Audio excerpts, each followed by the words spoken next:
So let's talk about BeeTV. BeeTV is our newest product. It was quite ambitious. We've been working on it for 5 years plus. And it's in our quest to make a varroa mite counter. So we feel we have the optics under control now, and we've got it integrated into the BeeTV app. And we think it should be useful this season for scientists for collecting more data that we'll use to train our AI. So it looks like this, and just quickly, the camera is right here. The charging port is right at this end, along with a SD card where we store the images and we store the programs and everything. And then on the side, this little slot is for viewing the charge level of the device. And this one is where we can plug a USB stick in to retrieve any of the stored images very quickly. So just to show you quickly, I guess what I'll say first is, we designed it for a very close focus and a very wide field of view because we want to get that for our AI. The intent is to be able to put the camera into the brood nest on a regular frame that looks like this, part of what we deliver. And then we can look at both the backs of the bees, but also the bellies of the bees, that they can walk over the window.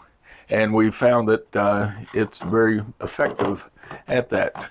And just a few statistics, the size of the field of view, so what the camera can see, on the window is 21 by 30 millimeters. On the far comb, so a bee space away, it's 36 by 50 millimeters, roughly 2 inches wide. And then if you put a window through the next comb, you can get a pretty big field of view of 66 by 90 millimeters. And you need to talk to us if you're interested in that. But the standard offering will come with the frame and with the camera. And we have a little door on this. And the camera sits in like that so that it's protected from the bees. And then this door goes back on. Like so. Okay, quickly show you the insides. Just put that back up here. The insides, the top slides off, and you can see here we've got a battery that should last for about 2 hours of video as you're collecting 10 or 20-second images. And let's get that out of the way. And it fits in there loosely, but it's got a little bit of a catch to keep it from falling apart. And if you look inside, what you'll see is this. So this is a little mirror assembly to get the light to go into the right place and not to have glare on the screen. That was trickier than you would think. And then on this board you can see we have 16 LEDs. 4 of them are white, 4 of them are red, 4 of them are infrared, and 4 of them are ultraviolet. So you can take images at these 4 different lights and a variety of settings. With that, the camera sits in the middle. This is based on a little Raspberry Pi board, and then we have our circuit board that controls that, and we have the battery. So it's pretty simple mechanically, and this just fits back together. And then if you point out, this is the power switch right here. So it's a little, we'll just take it off. It's a little jumper. We'll send a spare one because they can get lost. Very common, used to be on old PCs and whatnot. And when you put it back in, you just want to make sure that the battery cable is behind so that it's not pinched. And it goes, slides back in like that. And it part of the trick was to make it very thin so that it would fit in a standard frame. we use Betterbee's Bettercomb. We use Betterbee's Bettercomb for this because we like the fact that immediately when you put it in your hive, the bees can start walking across the window. What we've also found is that they don't junk up the windows very quickly. We've had them in for months. It'll depend on your bees and the access to propolis, but the windows we've had have stayed very clean. You can clean it with alcohol. You can clean it like that. And the camera, you can see, can go in this way, or it can go this way, or it can go upside down. There's a couple of different orientations so that you can get pretty much to anywhere in the hive from one end to the other in the middle of a frame. We also are offering it in a medium frame for people who are using all mediums. Of course, then, you know, it takes up a lot more of the frame because it's the same size. But it's a standard frame width. It's a standard Bettercomb that is really a pretty cool product available from Betterbee. Okay, so when you get it, you probably want to try it first on the kitchen table just because it's a lot easier to deal with there. And I'll show you on this big iPad. It'll work on your normal phone and everything. On the big ones, the image is much bigger, so an iPad is a lot cooler to run it on. So, and we are, I'll just say we're still evolving the firmware. It's very solid. We validated it, and it seems to work really well. We'll be adding features as we go along, but we wanted the basic view and collect data modes working solidly, and they seem to be. So you can see this one is 510066. I'm going to hit the 3 dots and say show details. And then you come to this screen. It's telling you the battery level, 99%. I just charged it. The temperature inside, and it's not closely calibrated, so it might be off 5 or 10 degrees right now. That'll be a firmware upgrade in the future that lets us calibrate that. But right now it's taking the data from the Bluetooth processor and is not quite as accurate as our standard ones. We see over here firmware update. If you need a firmware update, you can push that button.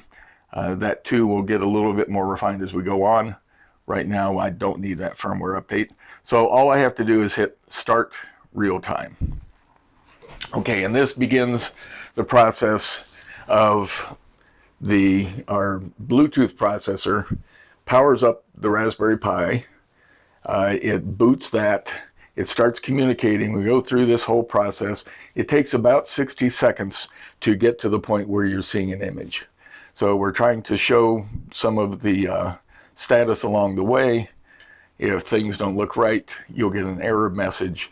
Why they might not look right would be the battery's too low. That's the typical problem we run into. Now, if you're not collecting data and you just want to go out every once in a while and look at your bees, the battery will last a long time. If you are collecting a lot of video, it'll run down. Okay, so now we want to connect the Wi-Fi of the tablet to here, so it asks permission to do that.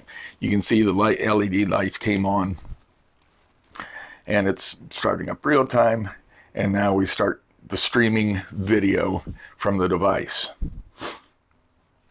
And here it is. Okay, so you can see if I get up close as we would in bee space. Let's see here. It's got a very close focus, and it's lit optimally for, you know, like 1/4 to 3/8 of an inch away. So when we get there, that's great. While I'm here, I'll just show you we have a focusing tool. So we'll put that down and point this up. This is our focusing tool, and what you'll see inside are 4 vanes, and these 4 vanes are set at locations so that you can then, okay, it's got a little ridge. Okay, so you see this, let's see here, let me block that light. and you can focus. It doesn't take a whole lot of turning to change the focus, but you can see as I focus, as I turn counterclockwise, it brings the focus closer, and this largest one is the one close to us. So you can see it get sharper. Typically, we would focus on the second one, which is in the middle of the B space between the combs. The third one is at the far top of the comb, and then the farthest, smallest one is at the basically the foundation of the next comb over. So if you were wanting to look at the eggs and look at the larva, you could focus on that.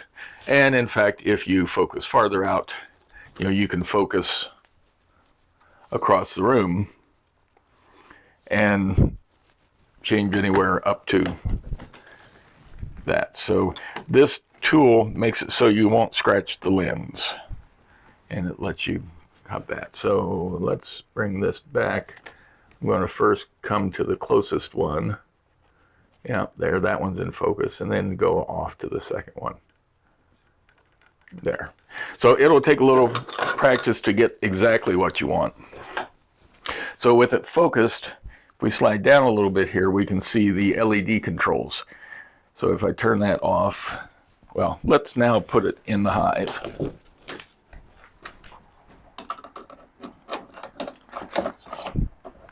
I'll slide it in the frame, and you can see my little bee there. We'll close it up, and you can see I've got all the LEDs off. If I turn the white LED on, you can see, yeah, let's make the bee look good.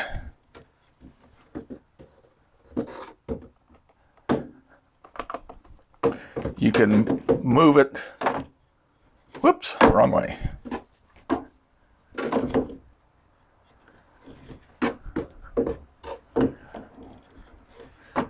Okay. Okay, it's bigger than a real honeybee, so don't let that fool you. But you can see we've got it focused nicely right there close. You can experiment with setting the LED level. We think 50% on each of these is sort of optimum for normal use, but you can see you can brighten it up. You can brighten it up even more. If you turn on multiple LEDs, there's a possibility that you might draw too much current. We'll put a software limit in, but right now, if you do like run them all at 100% at the same time, then you might cause a reboot of the processor. So if we go to infrared, we can see there's no color in it. We're just doing it with the infrared, and that is invisible to bees. We also think red is invisible to bees. It's not quite as long a wavelength as infrared, and we see the mites better with red. You can choose ultraviolet. We haven't done much with this, but thought if there is something in there that would fluoresce, then that might be interesting as an option, and since we had the available space. And you can combine them. So you can say, let's see here, infrared and ultraviolet. Just have the two extremes. You can add red to that, which is sort of pretty, and you can adjust the levels. So that's interesting to play with. Once you have what you want, this camera button will save it to photos.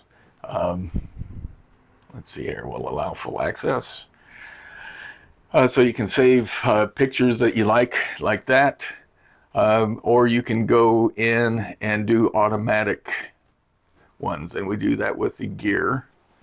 Okay, and here is where we set the automatic settings of what it's going to collect. So you can set it for how often it does it. So you can see, we can do it every 2 hours, or 4 times a day. If you want it to run for all summer, if you do it every twice a day, it's going to last, the battery will last a lot longer than if you're doing it every hour. Just depends on what you're trying to view. you can change the time of day. So you can limit it to, maybe just early morning, you want to see what's happening.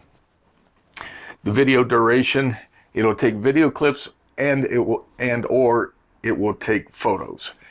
Video clips, of course, will use up more battery because it keeps it running longer, and you can choose as they ship. We'll have everything turned off, and these will be set to 50 actually, because that's where they should be.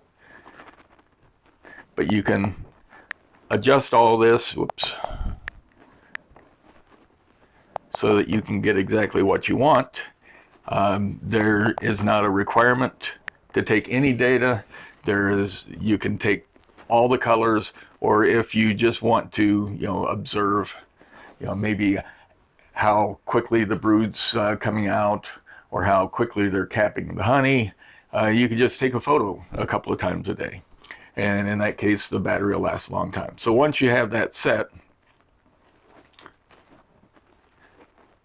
we hit save, and then it goes back to here. So now when you quit, you can see up at the top it says image rate, I hit off, image rate 1 hour, and it also shows how many photos it sees in the memory right now. So we're going to have to start again, and then I'll show you how to retrieve the data. Okay, so now if we want to retrieve the data, let's go ahead and turn these lights off because we don't need them. And you can see I just put the focusing tool on it so it wasn't so distracting. Looking from the other buttons here, because you can put the camera in this way or that way, we've added a flip button just to orient yourself. So you can see if you hit that, all it does is flip the image that you see here upside down. Makes it a little bit easier if you're trying to understand things falling through the hive and whatnot. This refresh button, if for some reason the image doesn't show up, you can hit that and it will send a new command to say start streaming again. The settings button we looked at, and then the next one down shows a floppy disk, which is a little arcane but sort of fun. And it's going to show you all of the photos and all of the videos that are stored. It may take a couple of seconds for it to come up with this because it's interrogating the device. And we can see that we got a bunch of photos. Now I hit the videos button, so it's getting the directory out of it. And the connection with Wi-Fi is pretty quick, but these files are big. And so if you're going to transfer the data out, we recommend that you can do that using the USB stick that we include. You can, if it's in there and you want to get one file, you can do that. See, it's still reading the content here. You can do that, but it'll take quite a few minutes to get it that way. If you are doing it that way, you might want to plug it in just so that you don't run out of power. What we want to do is start a USB transfer. So we can do this, and to do that, what you want to do is first, we'll put some prompts. This is brand new software. Is plug it into the USB port. And we've got this little adapter we have. This is a normal USB memory stick. So that's plugged in. And then we hit start USB transfer. And it'll tell you what it's doing here, running. It'll put everything into a BeeTV folder. You can use any memory stick that you have. We include this one just so that you make sure it's formatted correctly and everything. To start with. And then it's going to copy all the files that it can get, and it'll just take a few seconds, even though we've got over 500 files here, over 1,000 files counting both.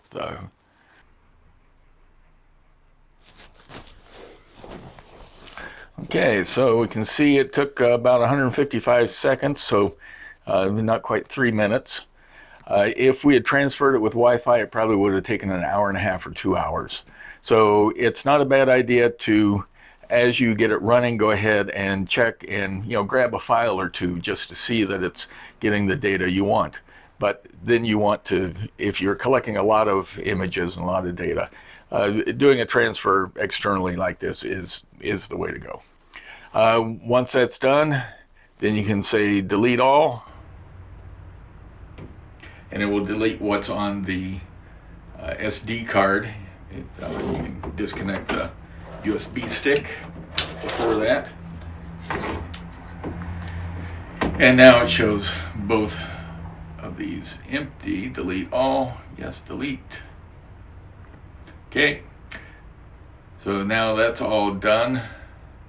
And we can go back. And it looks like we transferred 792 videos and 792 photos. So that took under 3 minutes. Sorry about that last cut. One of my cameras ran out of memory, but basically done with everything. You can take the USB and read it with your PC or Mac. That should work fine. If you do have Linux systems, you can read the SD cards directly with them. And so that's pretty much how it all works. So now let's talk about some of the history. You might wonder, how could it take so long to make what looks like to be a pretty simple system? The answer is there's a lot of things we had to optimize all at once, and a lot of things that you think will work and don't. Each of these trials would take weeks or months or years to develop. So we've been about 6 years now, I think, and I'll go through a couple of the iterations that we went. Started out thinking, well, this will be simple. Let's just put a Raspberry Pi Zero with the camera looking out, look down into the bee space, and run power from the outside. That worked terribly. Looking into the bee space, the seam, was really, it didn't work at all. Would have been nice to be able to just throw a camera in and put it in like we do our temperature strips. But that just wasn't going to work. I tried a couple of different iterations on that,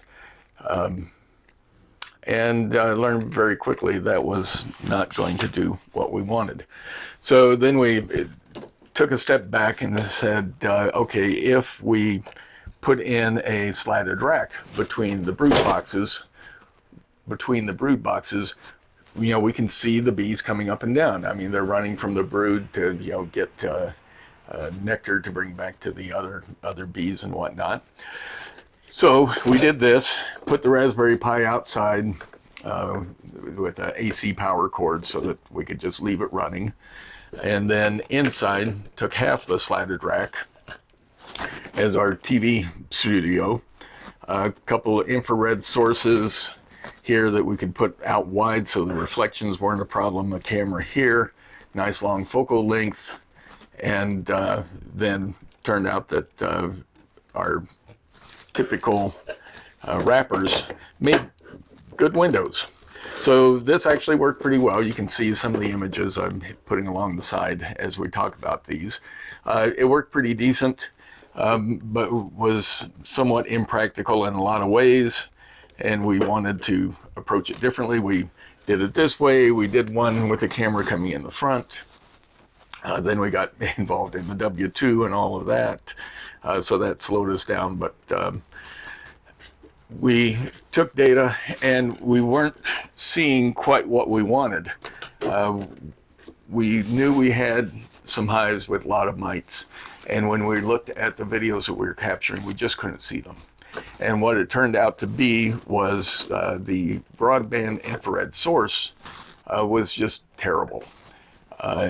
The bees can't see it, that part's good, but it was very difficult to distinguish the mites from the bodies of the bees.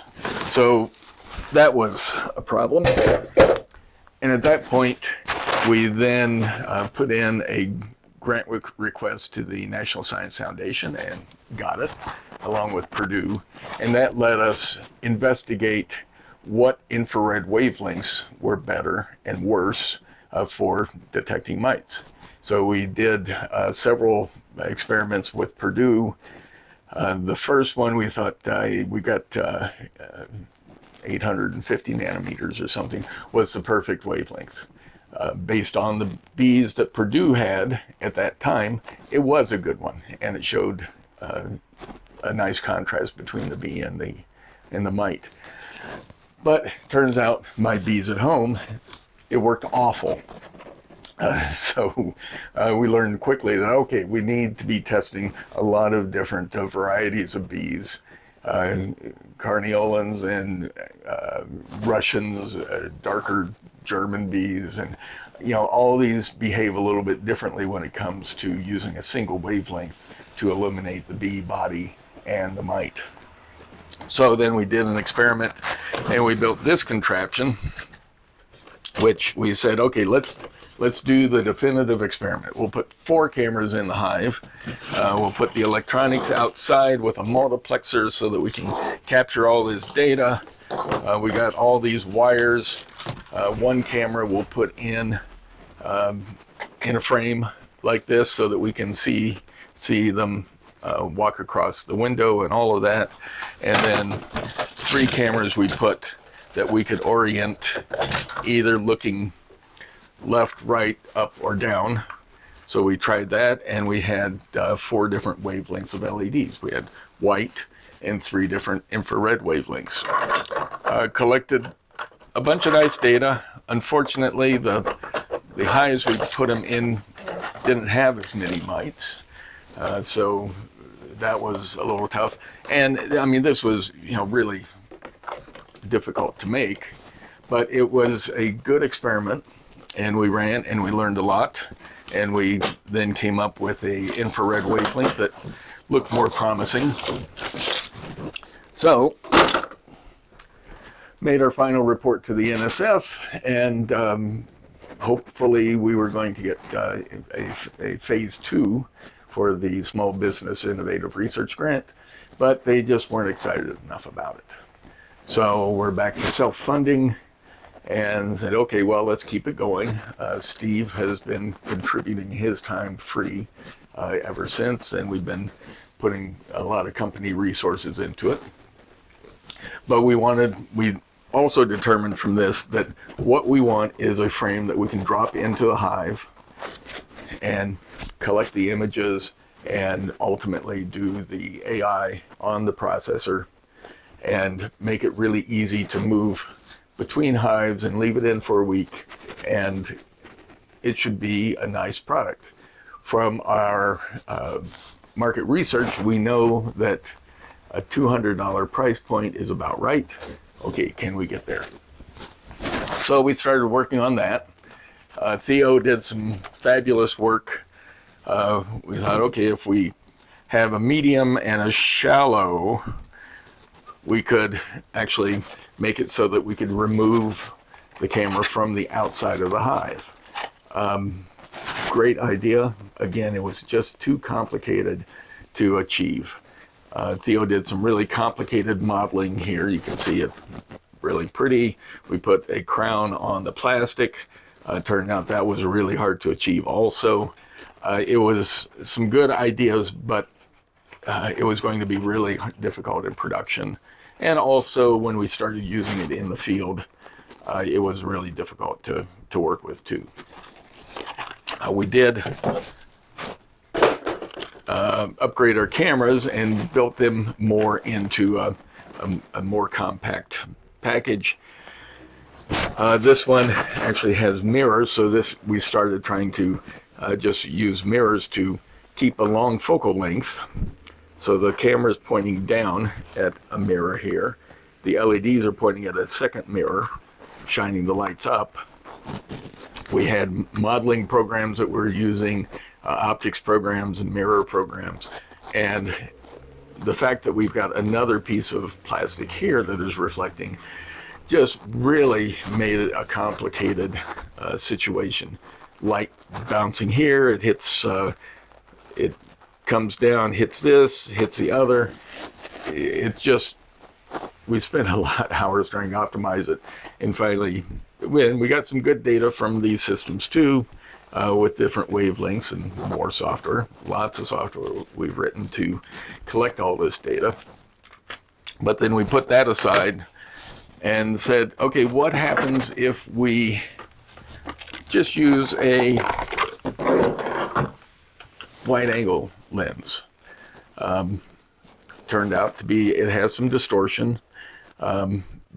With a 120-degree lens, so we could get a adequate field of view that we could see enough bees to make it useful.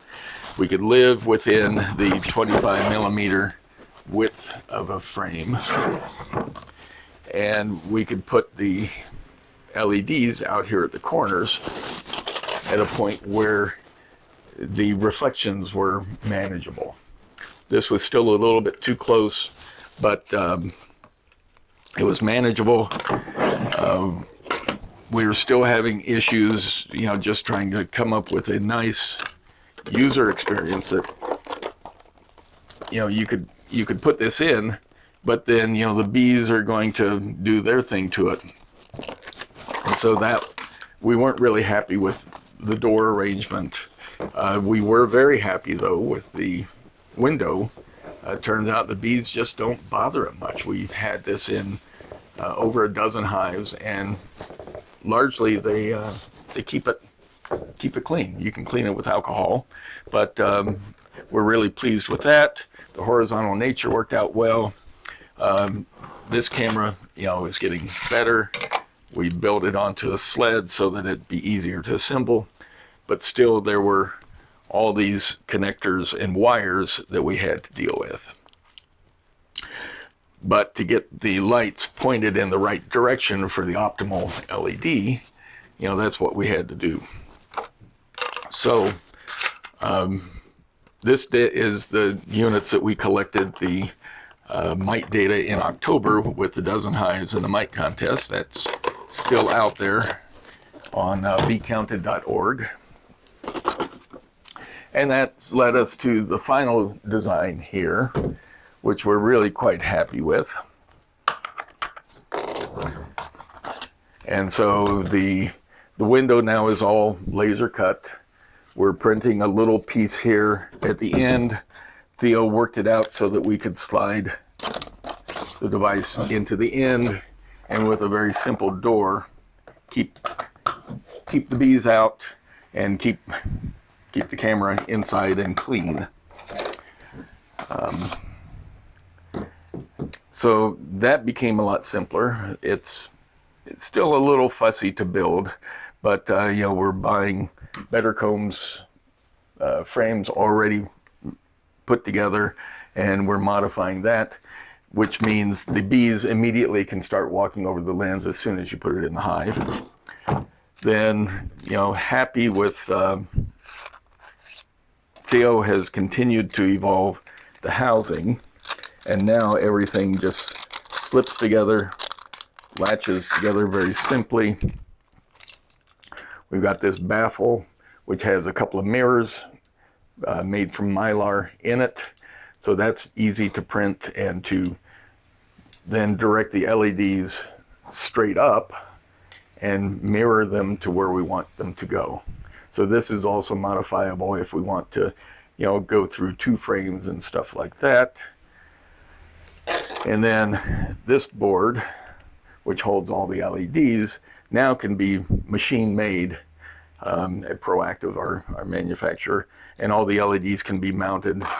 That's quite easy. We can change the LED types if we want. Then this pulls apart, whoops. Yeah, pull off the Raspberry Pi. So this is the standard Raspberry Pi in camera. And then our circuit board has our Bluetooth processor, which controls and talks to the Bees app, and it's in charge of turning the power on and off to the Raspberry Pi, because Raspberry Pis take too much power. If you just cannot put them into an idle mode that will make the battery last long enough. So we pull the power completely off. We have the charging circuit for the rechargeable lithium ion, and also regulate to 5 and 3.3 volts. We've got a motor driver for the next version, which will let us drive the device back and forth from the outside, so that'll be interesting if you do want to do that. It also handles externally powered, so they can stay in all season and powered. That'll come next year. And we've got a nice LED driver that lets us control these 16 LEDs at any levels we want. It's very energy efficient. And then we can have these made. Our assembly process that Donna has to go through is much more straightforward then. So we are slowly learning to make these both work right and also be manufacturable, and for that matter repairable, because putting them in beehives is always problematic. And then it just slips back together quite nicely. And we've got a good first generation device that we'll be able to collect data with. So we'll use it depending on experiments people want to run. It'll work really well for that. Not doing any remote processing. Next season we'll be uploading the video files automatically through your local Wi-Fi.